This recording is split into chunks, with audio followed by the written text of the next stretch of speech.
안녕하세요. 얼마 남지 않은 소중한 시간을 보내고 있는 70대 노인입니다. 여러분, 시절 인연이라는 말 들어보셨나요? 불교의 업설과 인과응보설에 의해 사물은 인과의 법칙에 의해 특정한 시간과 공간의 환경이 조성되어야 일어난다는 뜻이죠. 성관책진이라는 책에서는 시절 인연이 도래하면 자연이 부딪혀 깨져서 소리가 나듯 척척 들어맞으면서 곧장 깨어나 나가게 된다고 합니다. 모든 연애는 오고 가는 시기가 있다는 거죠. 그저 자식이라고 가족이라고 맞지 않는 인연을 계속해서 부재하다가는 나 자신이 상처를 입고 될 일도 안 되기 마련이라고 생각합니다. 그러니 그저 갈 인연은 미련 없이 보내줘야 하는 것 같네요.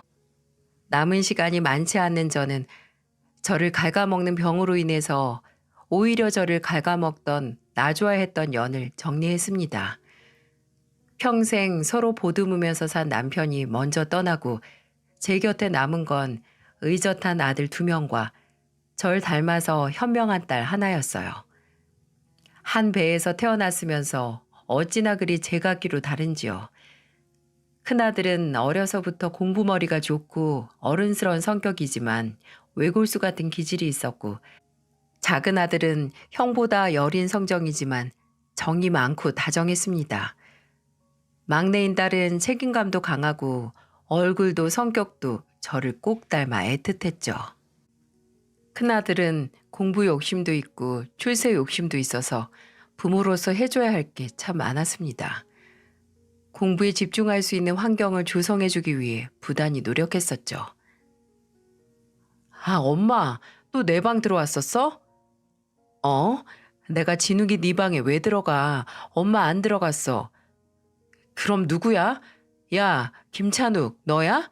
아니면 김예은, 네가 들어가서 내 물건 만졌어? 왜 괜히 시험 앞두고 있는 사람 방에 들어가? 형, 나 안 들어갔어. 뭔데, 뭐가 없어진 거야? 아, 됐어. 말을 말자, 말을 말어. 인간들, 사람이 공부한다는데 도와주는 게 없으면 방해라도 말아야지. 큰애는 방 안에 물건이 조금이라도 이전과 다르게 놓여져 있는 걸 보면 득달같이 따지고 들 정도로 예민한 성격이었어요. 그래서 다른 가족들은 큰애가 중요한 시험을 앞두고 있으면 집안에서 발자국 소리도 내지 않았죠. 끈기 있고 뭐든 원하는 게 있으면 이루려는 열정과 가족들의 보이지 않는 도움으로 이름만 들으면 다 아는 대학에서 나와 대기업에 들어갔네요. 작은 아들은 제 형만큼 공부 욕심은 없었지만 본인이 뭔가 하고자 하는 목표의식은 뚜렷했어요. 제 뜻으로 실업계 고등학교에 들어가 일찍 기술 배우고 돈 모아서 지금은 카센터를 운영하고 있습니다. 큰애는 대학교 졸업하고 취업 준비할 때까지 오직 공부와 취업에 집중한다고 아르바이트 한 번 한 적 없이 제가 모두 지원을 해줬어야 했는데, 작은 애는 학교 졸업하자마자 기숙사 딸린 공장에 취직해서 돈을 벌었죠. 그 때문에 많이 미안했지만 작은 아들은 그저 본인이 그러고 싶어서 그런 거라고 제 미안한 마음을 달래주었네요. 막내인 딸은 막내답지 않게 독립적이지만 그게 또 하나뿐인 딸이라고 엄마 옆에서 많은 정신적인 의지가 되더군요. 늘 결혼 안 하고 엄마 옆에서 붙어 산다고 노래를 불렀네요. 남편이 먼저 가서 일찍 혼자가 됐어도 자식들 덕분에 외로운 줄 모르고 살았답니다. 이제는 자식들이 다 커서 제 할 일을 다 했다고 생각했는데, 문제는 큰애가 며느리 될 애를 데려오면서부터 시작이 됐어요. 평소 연락을 자주 하지 않는 큰아들이 오랜만에 연락이 와서 받았는데 생각지도 못한 소식을 전하는 게 아니겠어요?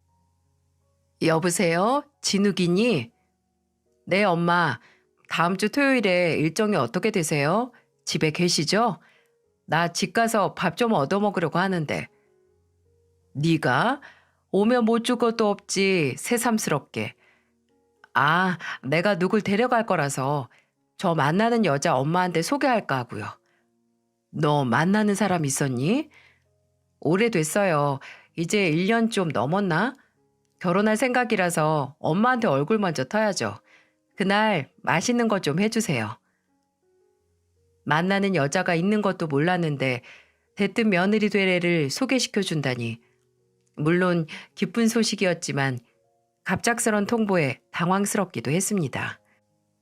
하지만 제 큰며느리가 될 사람이 온다니 이틀 전부터 전 부지런히 준비를 했죠. 못 먹는 거, 좋아하는 거 아들에게 물어서 상다리가 부서져라 음식을 준비하고 집도 사람을 불러서 깨끗하게 치워두었고요. 사위만 100년 손님인가요? 며느리도 남의 집 귀한 딸이고 중한 손님이죠. 그렇게 처음으로 마주한 큰며느리는 귀한 손님, 100년 손님 수준이 아니라 아주 모셔야 하는 상전이라는 걸 첫 만남부터 알 수 있었어요. 행여 속보일까 걱정되는 짧은 치마에 눈이 찌푸려질 정도로 짙은 화장. 확실히 어떤 의미로든 첫인상을 아주 강렬하게 남겼습니다.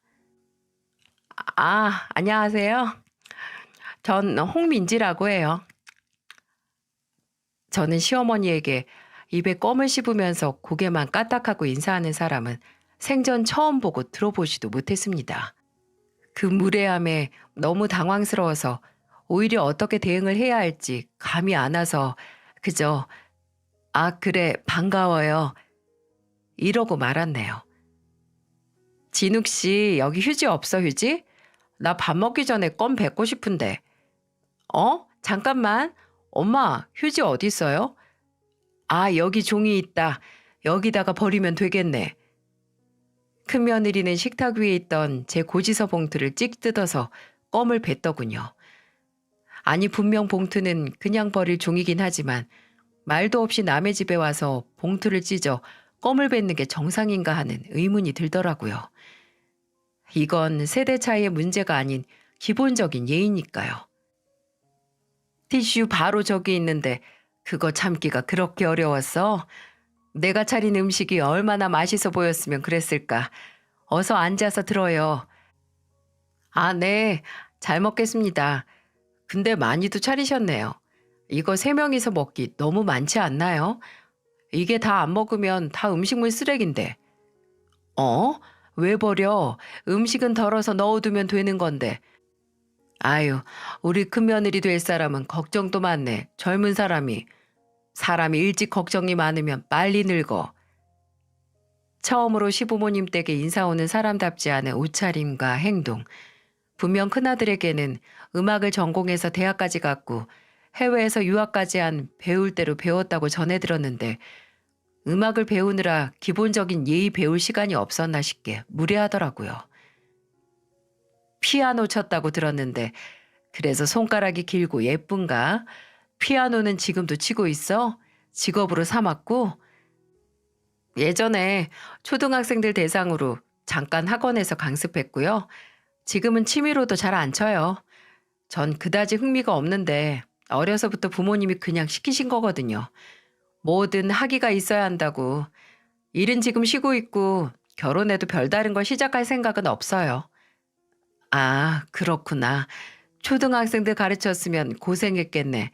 애들 가르치는 거 쉬운 게 아닌데. 네, 그래서 저는 애 안 낳으려고요. 결혼해도요. 그게 무슨...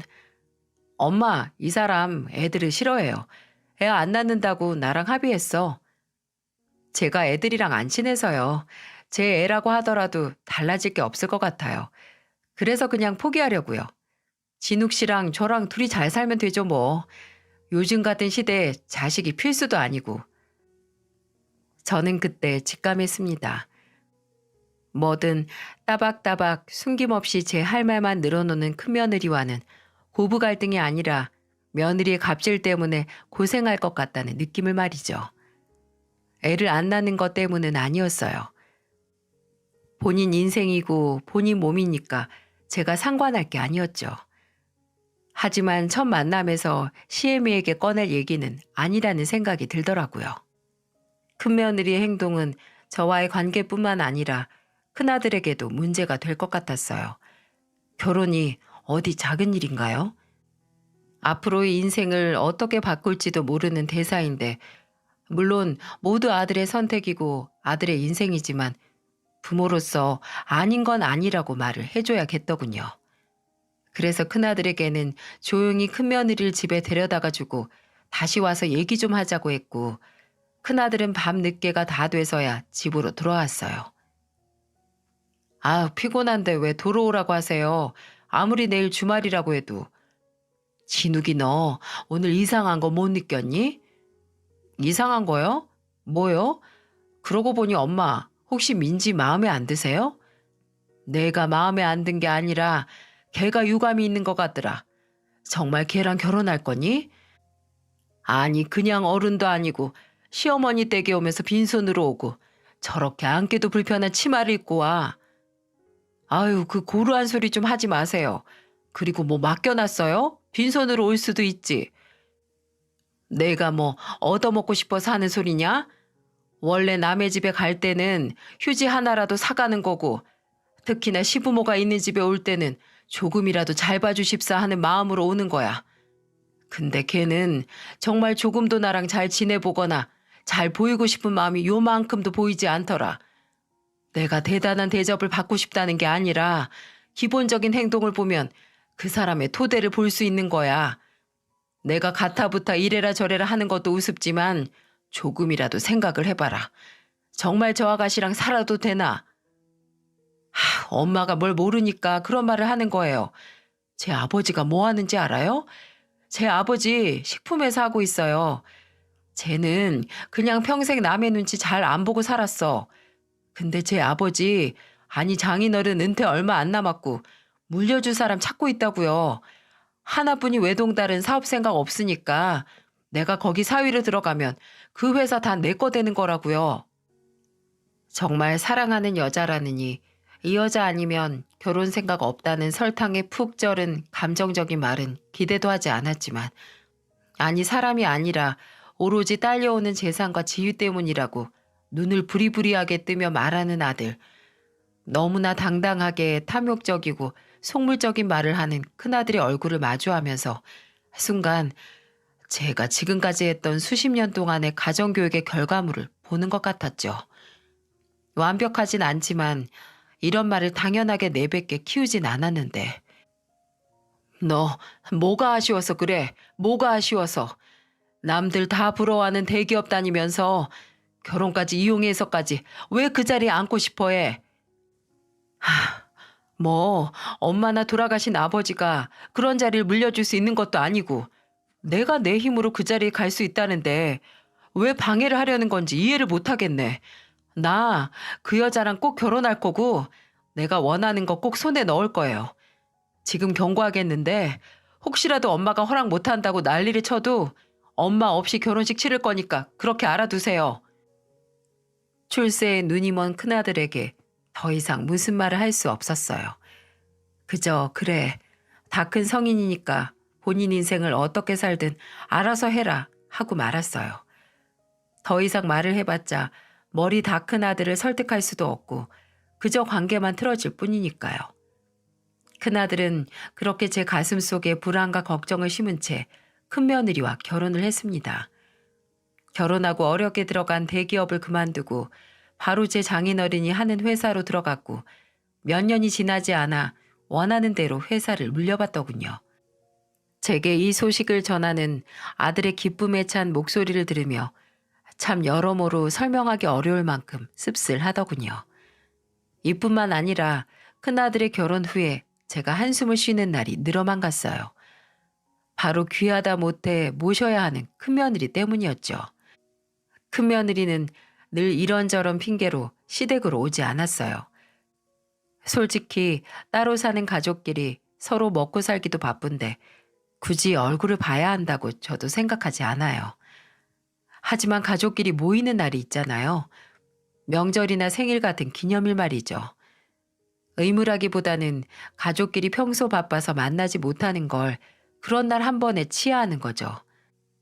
그런데 큰며느리는 늘 명절에는 친척이 있는 외국에 간다고 하고 친정에 먼저 간다고 했다가 그 다음 날까지 오지 않는 등 참 가지가지로 핑계를 대더라고요. 제 생일이나 어버이날에도 찾아오는 건 물론이고 전화 한 통, 문자 한 통 하지 않았어요. 물론 저도 큰며느리의 얼굴을 안 보는 게 오히려 속이 편했습니다. 어차피 얼굴 보면 좋을 일이 하나도 없었으니까요. 문제는 한 번 그 귀한 얼굴을 보여줄 때마다 사람 속을 뒤집어 놓고 간다는 겁니다. 사람 싫어하는데 이유 없다지만 큰며느리는 그 이유도 참 여러 가지로 만들어줬죠. 한 번은 제 집에 와서 밑반찬을 몇 개 손가락으로 집어먹더니 그러는 거예요. 어머, 이 장아찌 맛있네. 어머님, 이거 저 좀 챙겨주시면 안 돼요? 맛있으면 덜어가. 김치 냉장고 제일 위에 오른쪽에 있어. 네. 고맙다, 잘 먹겠다 말은 안 했지만 그저 잘 챙겨 먹으면 좋지 하고 단순하게 생각을 했어요. 근데 며칠 후에 밑반찬을 덜기 위해 김치 냉장고를 열었더니 아이고, 덜어가라고 했던 장아찌를 그냥 그 큰 통 그대로 가져갔더라고요. 처음에는 덜고 다른 곳에 놨나 싶었는데 그 장아찌를 담은 통 자체가 보이지 않더라고요. 이 어처구니 없는 일이 믿어지시나요? 늘 제 집에 손에 꼽을 만큼 가끔 오면서 과일 하나 사온 적 없는 애가 꼭 오면 돌아다니면서 뭐 집어먹고 야금야금 가져가는 거예요. 남부러울 것 없는 부잣집 딸이 왜 시어머니 집에 와서 반찬서리를 하는지 참 놀부심보다 싶었죠. 그렇다고 잘 먹었다고 인사치레를 하거나 담내하는 법도 없었어요. 그 꼴을 두고 볼 수 없던 딸이 하루는 날을 잡아 말하더군요. 어버이날이라고 큰아들 내외와 제 딸 이렇게 셋이 한정식 집에서 식사를 했는데 그때 딸이 반찬이 질비한 식탁을 보고 그러더군요. 아, 맛있겠다 언니. 오늘은 무슨 반찬 맛있다고 해서 이 식당 냉장고 털어가면 안 돼요? 네? 아가씨, 그게 무슨... 언니, 맛있는 반찬 있으면 우리 집에서 죄다 가져가잖아요.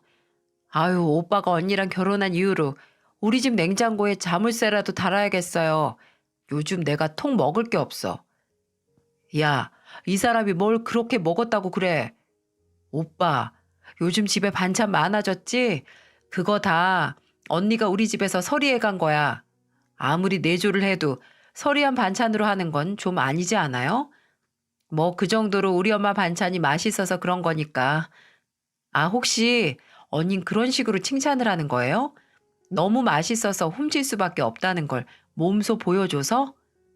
훔치다니, 듣기 좀 그렇네요, 아가씨. 뭐 어때요? 가족끼리 서리 좀 할 수 있죠. 그래도 너무 맛있으면 그냥 맛있다고만 해요. 서리까지 해서 맛있다는 거 알리지 말고. 제 딸이지만 정말 참지 않더군요.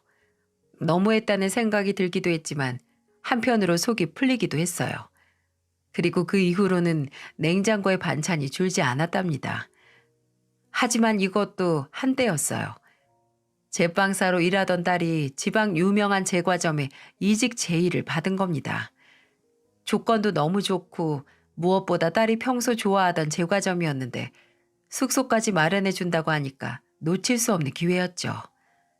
딸은 혼자 남을 저를 걱정하긴 했지만 저는 그렇게 좋은 기회이니까 당장 보따리 싸서 가라고 등을 떠밀었어요. 그래도 늘 큰며느리의 무분별한 무례함에 제 옆에서 든든하게 제 편이 되어주었던 딸의 빈자리가 크게 느껴지긴 했습니다. 연중무휴로 문을 여는 제과점이기도 했고 이직하고 초기에는 스케줄 조절하기가 어려워서 집에 자주 오지 못했거든요. 딸이 집을 떠난 후에도 큰며느리의 무개념 행동은 계속됐네요. 제일 크게 거슬리는 건 바로 큰며느리가 말 한마디로 열량을 갚는 게 아니라 백량을 빚지는 그런 애였던 거죠. 한 번은 웬일로 명절 당일이 아니라 그 전날 왔나 했거든요. 정말 실수로도 주방에 들어와 일을 돕지 않던 앤데 주방까지 들어와서 이리저리 기웃거리더군요. 어머님, 이거 왜 이리 짜요? 저 요즘 저염식 하는데 이런 거 먹으면 부종으로 고생해요. 밥 반찬이잖니. 이 정도 간을 해야 술술 들어가지. 아닌 것 같은데 짜요. 밥이랑 먹어도 짜요. 전 하나의 밥 한 공기 다 먹겠네. 그리고 전을 뭐하러 이렇게 많이 해요? 음식 미리 해서 냉장고에 쟁여두고 먹는 거 안 좋은 습관이래요. 해서 바로바로 먹는 게 좋다고 하던데. 음식을 돕지도 않으면서 누가 며느리고 누가 시어머니인지 시자짓은 큰며느리 본인이 하는 거 아니겠어요? 근데 죽으라는 법은 없다고 금방 딸의 빈자리를 채워주는 내 편이 생겼어요. 형님, 형님이 어머니 댁에 매일 와서 상 차려줄 거예요? 그럼 이렇게 안 쟁여놔도 되죠. 어머님, 형님이 어머님 밥 매일 차려주려고 저렇게 말하시나 봐요. 우리 어머님 좋으시겠다. 아, 그리고 형님, 여기 소금 안 친 계란물 있으니까 이걸로 형님이 먹을 전 부치세요. 저염으로요. 이걸로 부치면 안 짤 거예요. 바로 제 숨통을 틔워주는 작은 며느리가 집안에 들어온 겁니다. 작은 아들이 일하던 공장에서 만나 연애를 한 아가씨였죠. 작은 며느리는 그야말로 첫 만남부터 느낌이 좋았습니다. 밝고 기운이 넘치는 말투에 웃는 얼굴을 보면 저도 저절로 웃음이 나더라고요. 하지만 처음 만났을 때는 자신감이 좀 없어 보이기도 했어요. 알고 보니 작은 며느리가 20대와 30대 때 차례로 부모님을 여의었다고 하더군요. 부모님이 없는 상태에서 결혼을 하려고 하니 혹시라도 제가 반대하거나 부모님의 부재로 말이 나올까 걱정을 했었나 봅니다. 대단한 부모님이 있는 사람도 제 역할을 다 못하는데 부모님의 유무가 뭐 그리 사람에게 큰 영향을 미치겠어요. 작은 며느리는 오히려 부모님의 부재를 전혀 알 수 없을 정도로 잘 큰 아가씨였습니다. 부부는 닮아가는 게 아니라 닮은 사람끼리 만나는 거라고 작은 아들과 며느리는 딱 어울리는 한 쌍이었어요. 다정하고 성실한 사람 둘이 만나서 더 좋은 에너지가 나오는 것 같았죠. 그런 작은 며느리는 제게 큰 힘이 되었습니다. 큰 며느리보다 1살 나이가 많던 작은 며느리는 큰 며느리를 제 형님으로 대했지만 큰 며느리가 제게 조금이라도 신뢰되는 말을 하거나 행동을 할 때마다 참지 않았죠. 해맑게 웃는 얼굴로 한 번씩 큰 며느리에게 한 방씩 먹여줘서 제 속을 다 뻥 뚫어주었어요. 그리고 그런 만큼 작은 며느리와 큰 며느리 사이는 늘 대면대면했고요. 작은 며느리는 부모님에 대한 그리움 때문인지 종종 자주 제게 찾아왔어요. 작은 아들과 결혼하면서 공장 일을 그만뒀는데 일을 쉬는 동안 시간이 많다고 제게 어머님 저랑 놀아요 하며 찾아와서 저를 항상 즐겁게 해주었죠. 한 번은 제가 낮에 안방에서 잠이 들었는데 설핏 잠에서 깨어나니까 주방에서 딸그락딸그락하고 소리가 나는 게 아니겠어요? 너무 놀라서 살짝 나가 확인했는데 아하 10년 감수했습니다. 소윤아 너 여기서 뭐 하는 거야? 난 또 누군가 했네. 아 어머님 깨셨어요? 죄송해요. 어머님이랑 점심 먹으려고 장 봐왔는데 냉장고에 자리가 없어서 정리 좀 하고 있었어요. 이 소리 때문에 깨셨죠? 아니, 이제 일어날 때가 됐긴 했지. 근데 뭘 이렇게 많이 사왔냐? 아유, 손 큰 거 봐. 어머님 저랑 콩나물 해장국 해 먹어요. 거기 잠깐 앉아 계세요. 정리도 다 끝났고 버릴 것도 다 버렸으니까 제가 만들게요. 아니다, 같이 해. 나도 잠 다 깨서 배고프다. 아이, 그냥 앉아 계세요. 옆에서 저 말동무나 해주세요. 이러는데 어떻게 안 예뻐할 수가 있을까요?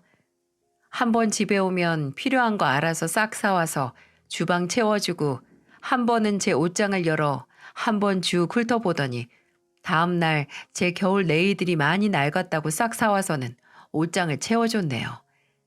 작은 아들이 카센터 운영하고 딸이 이직해서 지방 간 후로는 작은 며느리가 저의 가장 친한 친구가 됐고 가장 가까운 가족이 됐습니다. 작은 며느리가 가고 싶은 곳이 생겼다고 하면 제가 먼저 나서서 함께 손잡고 다녔네요. 작은 며느리 생일에 제 평생 처음으로 미술관 티켓을 알아보고 샀습니다. 물론 딸에게 수십 번을 물어보고 살 수 있었지만은요. 예, 소윤아, 이것 봐라. 너 여기 가고 싶어 했지? 어? 어머님, 이 티켓 이거 어디서 나셨어요? 이거 티켓 예매 시작한 첫날 바로 매진돼서 못 구했는데. 예은이한테 물어봐서 2장 구했다. 아유, 난 이런 거 봐도 도통 왜 가는지 몰랐는데 우리 예은이 덕에 미술관을 다 가보네. 네 생일 기념으로 우리 둘이 가자. 가서 맛있는 것도 사 먹고 내가 사줄게. 뭐 먹을지나 생각해봐. 작은 며느리는 종이 쪼가리 2개를 손에 꼭 들고 한동안 굳어있더니 이내 맑은 눈물을 또르륵 또르륵 하고 흘리더군요. 늙은 시어머니가 제가 가고 싶어 하던 미술관 티켓을 딸에게 여러 번 물어서 더듬더듬 구했다는 걸 생각하니까 가슴이 찡해졌나 보더라고요. 저와 작은 며느리는 서로의 외로움을 채워주면서 가까워졌어요. 작은 며느리가 집에 들어오면서 제 생활도 더 활력이 넘쳤고 웃음이 넘쳤습니다. 큰아들 내외 문제로 마음고생했던 걸 작은 며느리가 잊게 해줬던 것 같네요. 하지만 그 웃음도 얼마 가지 못했습니다. 며칠 아무리 자도 몸이 무겁고 피곤하고 밤마다 기침이 심해서 병원에 갔었거든요. 그냥 지독한 감기 몸살인 줄만 알았는데 의사는 제게 정밀 검사를 권유하더군요. 나이도 있으니 확실히 하자고 하면서 말이죠. 그때까지만 하더라도 그저 나이가 나이이니까 조심해서 나쁠 것 없다고 예약을 잡았습니다. 작은 며느리는 이 얘기를 듣고 검사하는 날 따라가겠다고 하더군요. 어쩌면 작은 며느리가 옆에 있어서 더 아무 걱정 없이 검사를 받은 것 같아요. 그리고 받은 정밀 검사에서 저는 소세포 폐암 진단을 받았습니다. 이미 진행될 대로 진행되어서 수술도 받지 못할 수준이라고 의사가 말하더군요. 같이 듣던 작은 며느리가 얼마나 심각한지, 치료는 어떻게 받는지, 완치율이 얼마나 되는지 조심스럽게 물었고 의사는 무겁게 입을 떼었습니다.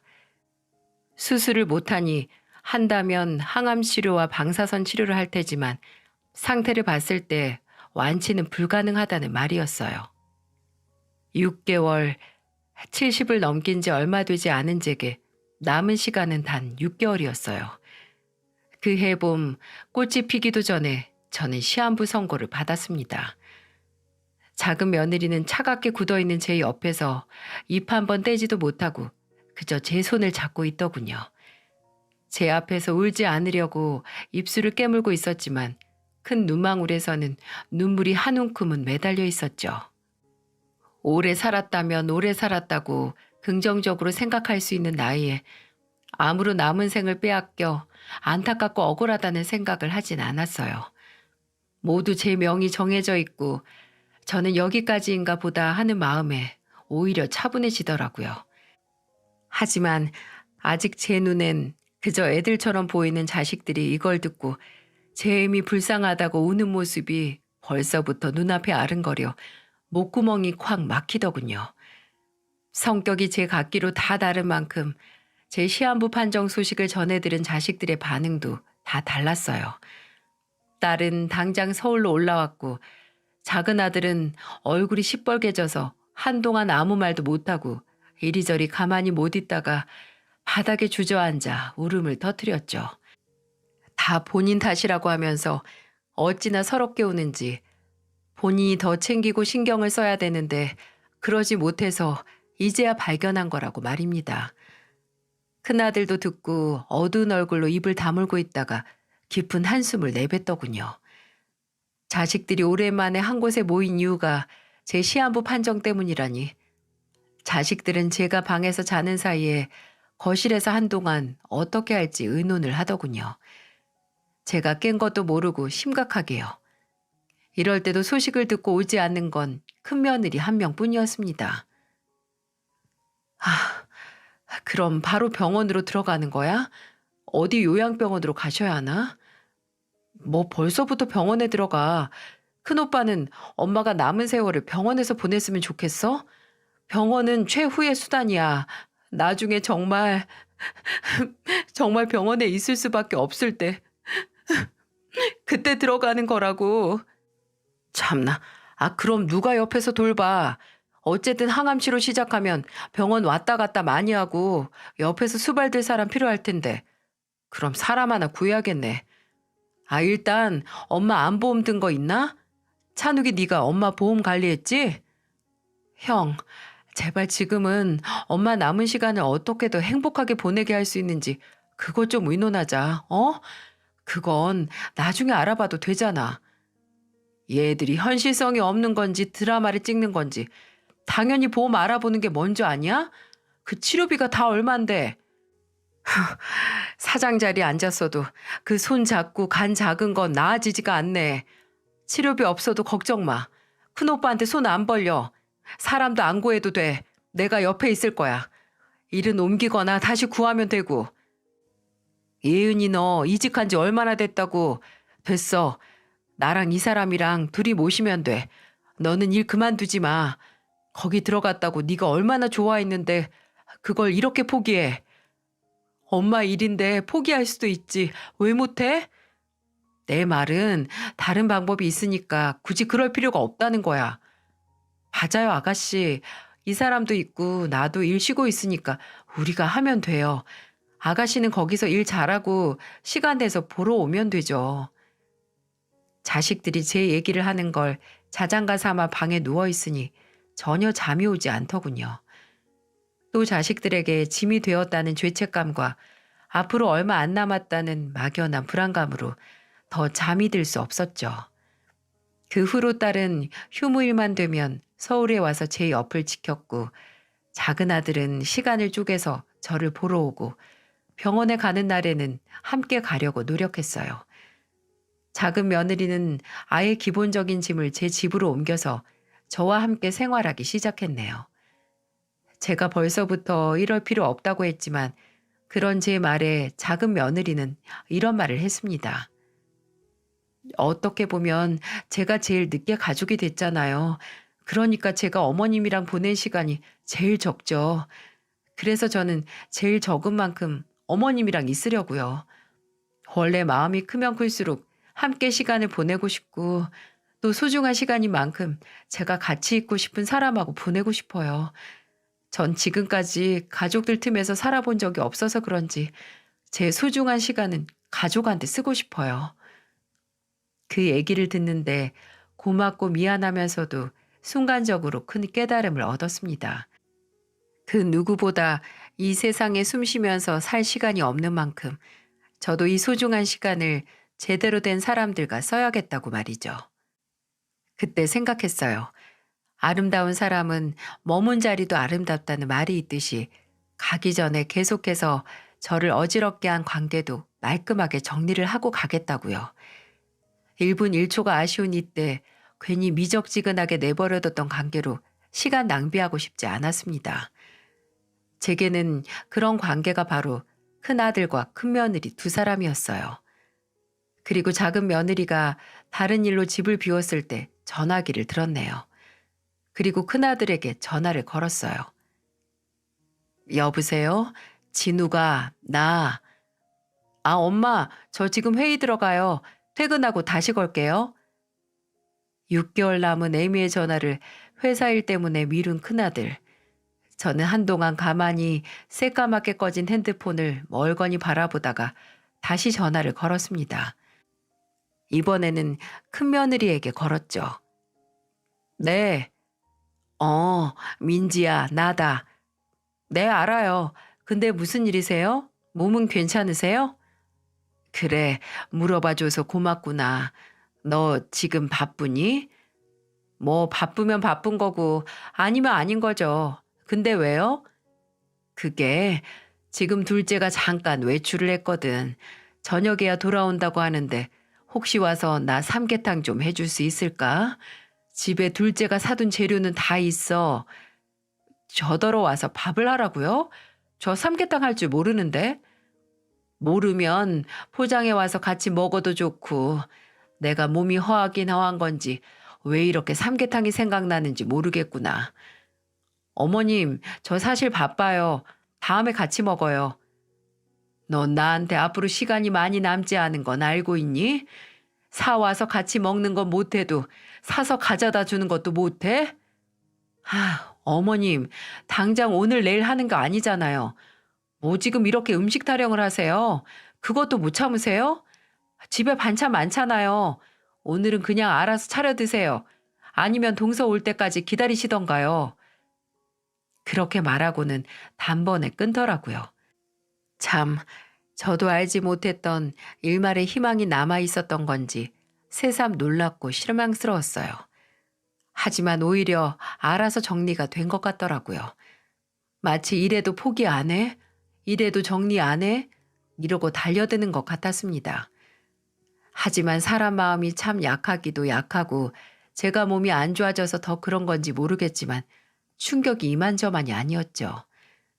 제가 했던 시험의 결과로 받은 충격으로 한동안 침대에 몸을 기대고 앉아 있었는데 그때 작은 며느리가 들어오더군요. 어머님, 저 왔어요. 좀 늦었죠? 그래서 오늘은 포장해 왔어요. 어머님이 좋아하시는 집에서 전복 넣고, 어? 어머님, 왜 그러고 계세요? 배 많이 고프세요?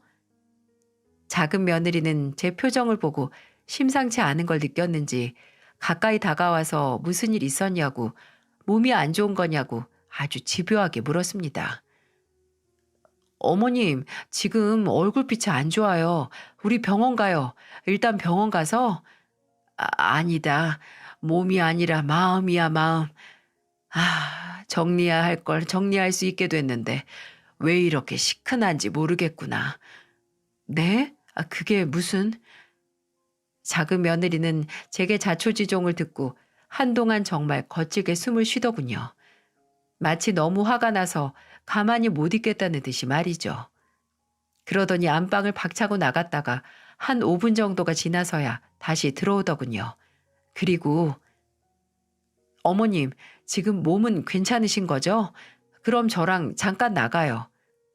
지금? 이 시간에 어딜? 일단 나가요. 나가면 제가 어머님 시간 정말 아깝지 않게 보내게 해드릴게요. 저는 일단 나갈 채비를 마치고 아직도 얼굴에 분함과 화가 여실히 보이는 작은 며느리를 따라 나섰어요. 한참을 작은 며느리가 운전하는 차를 타고 갔는데 서울 한복판에 있는 화려한 커피숍이었어요. 예, 예은아, 우리 지금 커피 마시려고 여기까지 온 거니?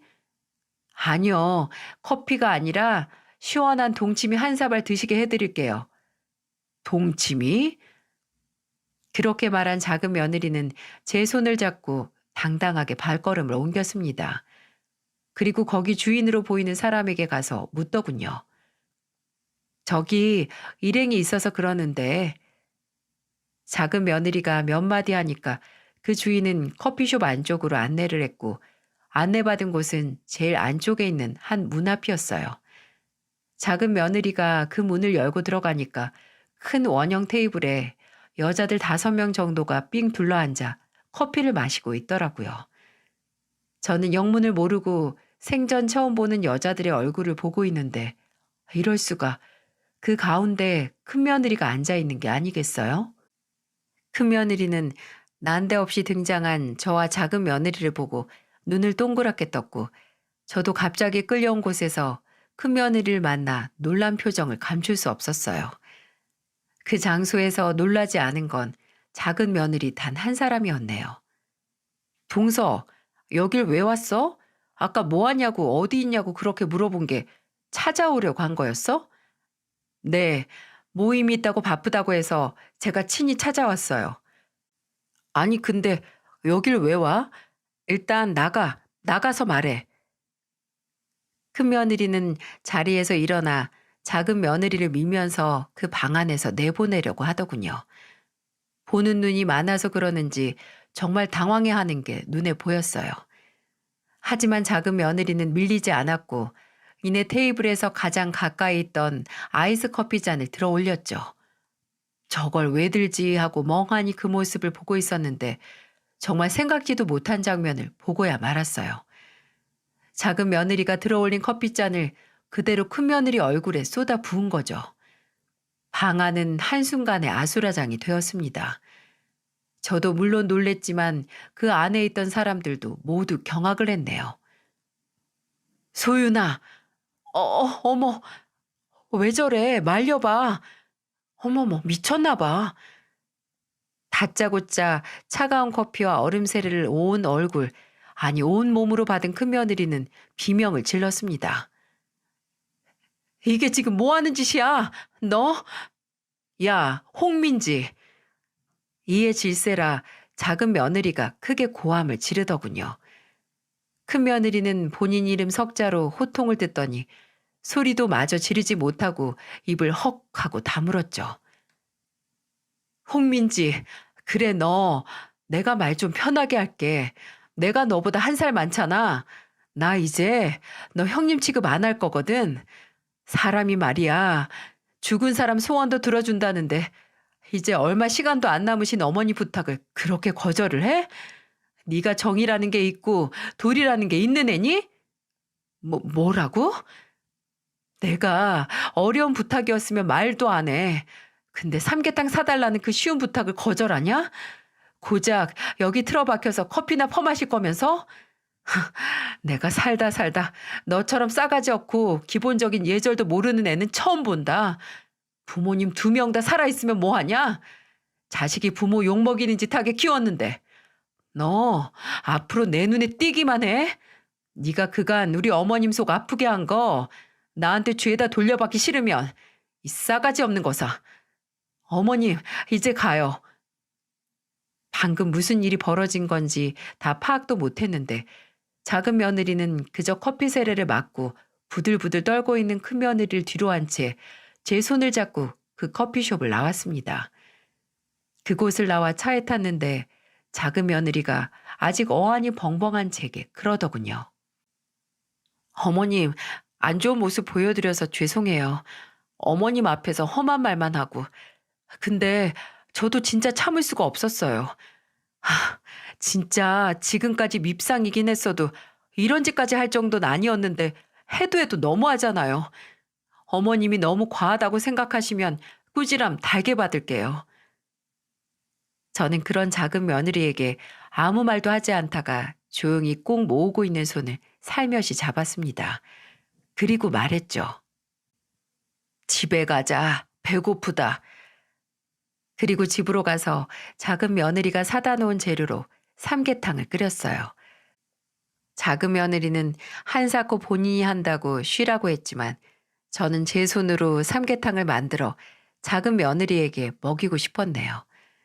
그렇게 푹 고아서 끓인 삼계탕으로 한상 차려 나중에 퇴근하고 제 집으로 온 작은 아들과 함께 셋이 늦은 저녁을 먹었습니다. 제게 조금 남은 소중한 시간을 함께하고 싶은 사람 2명과 함께 밥을 먹었죠. 그런데 얼마 안 있어 현관문이 열리고 큰 소리와 함께 큰아들이 집으로 들어오는 게 아니겠어요? 엄마! 큰아들은 집으로 들어와 주방 식탁에 보여 저녁을 먹는 저와 작은 아들 내외를 보고 멈칫하더니만 이내 우락부락한 얼굴로 노려보더군요.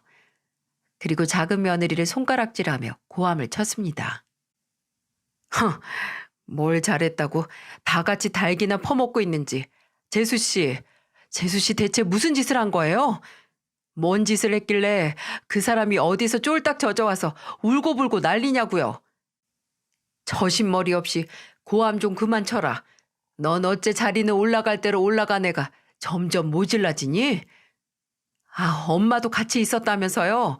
안 말리고 뭐 했어요 대체? 형, 목소리 죽여. 애초에 형수 그 여자가 잘못한 거야. 무슨 일인지 제대로 알기나 해? 뭐? 말하는 뽐새 봐라. 너 지금?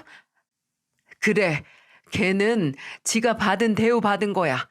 작은 애는 아무 잘못 없다.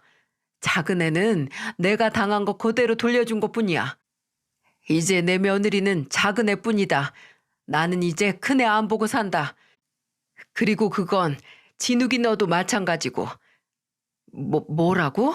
안 보고 살아요? 누구를? 우리를요? 그래, 나 앞으로 얼마 남지도 않은 시간 나 소중히 대할지 모르는 인간 틈에서 보내고 싶지 않다. 그저 나 소중한 줄 알고 나도 소중히 생각하는 사람이랑 보내고 싶어. 고작 시어머니한테 삼계탕 하나 못 가져다 주는 며느리랑 시한부 어머니가 전화했을 때 일 핑계 대면서 끊는 아들 필요 없어.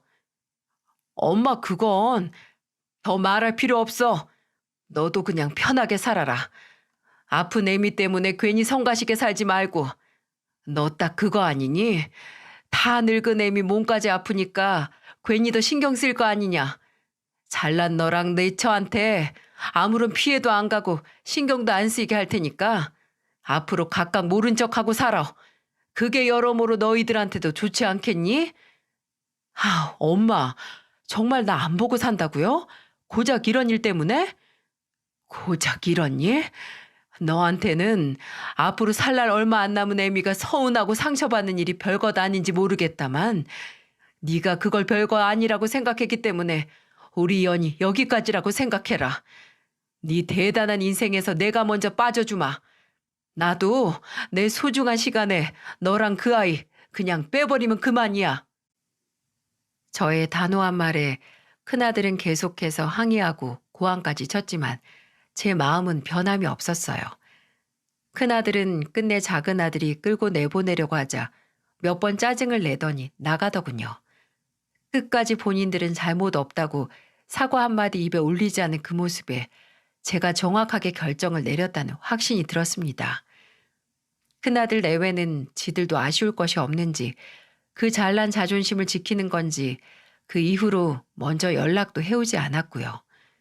오히려 그렇게 순순히 포기해주니 마치 큰아들이 제게 처음이자 마지막으로 효도한다는 생각이 들더군요. 사람이 갈 날짜를 받아두니까 남은 시간은 촉박해 보이지만 오히려 심적으로 여유로워졌어요. 긍정적인 의미의 해탈이라는 생각이 듭니다. 시간이 아깝고 1분 1초가 아쉬우니 자잘하고 성가신 부수적인 일들은 그냥 그런가 보다 하고 넘기게 된답니다. 얼마 남지 않은 시간에 오로지 좋은 것들만 그 빈자리를 채우고 싶기 때문이겠죠. 제 옆에는 이제 딸과 작은 아들, 작은 며느리가 남았어요. 얼마나 든든한지 모른답니다. 이 세 사람의 도움으로 항암 치료도 잘 받고 있네요. 저는 평소 상상도 못했던 호화로운 호텔에서 음식도 먹고 구경도 하고 수영장을 빌려서 몇십 년 만에 물장구도 쳤습니다. 몸이 붕 뜨는 물속에 제 한 몸을 맡기니 그렇게 기분이 오묘하고 자유로울 수가 없더라고요. 매일 오늘은 뭐 하지, 뭘 먹어야 잘 먹었다고 후회가 없을까, 누구 얼굴을 봐야 후회가 없을까 하는 설렘으로 살고 있어요. 매일을 영원처럼 살고 있네요. 모두 포기할 걸 포기하고 잡을 걸 잡았기 때문이죠. 종종 저는 이미 모두 받아들인 상태인데 딸이나 아들, 며느리가 암에 좋다는 음식을 제게 먹이려는 모습을 보면 서글퍼지네요. 애들은 저같이 아직 포기를 못하고 일말의 희망을 걸고 있다는 생각에 가슴이 먹먹해지더군요. 언젠가는 오롯이 받아들이겠죠. 저와 제 가족은 매번 마지막 순간을 사는 것 같습니다. 그래서 더 소중하고 값진 순간이네요. 여러분, 인생은 참 짧습니다. 즐겁고 행복한 시간은 더 빠르게 지나가고요. 한순간 한순간이 모두 내 인생을 건 싸움이고 축제겠죠. 하루에 3시간씩 걸으면 7년 후에 지구 한 바퀴를 돌 수 있다고 하네요. 짧은 순간이 모이고 모여서 한순간 커다란 인생이 완성되는 거죠. 아무리 자식이라고 가족이라고 해도 나의 소중한 순간을 함께 소중하게 생각하지 않고 낭비하게 만든다면 빨리 포기하시길 바랍니다. 인생의 한순간 한순간은 너무나 짧고 소중하기에 여러분의 시간을 소중하게 생각하지 않는 사람은 빠르게 떨쳐내야 내 남은 인생을 헛되이 보내지 않을 수 있습니다. 제 인생을, 제 시간을 소중하게 만들어주는 저의 딸과 아들, 그리고 며느리에게 참으로 고맙습니다. 또 제가 처음이자 아마 마지막으로 여러분에게 보내는 메시지를 들어주신 모든 분들께도 감사드립니다. 여러분들이 귀 기울여 주셨기에 저의 시간이 또한 더 소중해졌습니다. 정말, 정말로 감사합니다.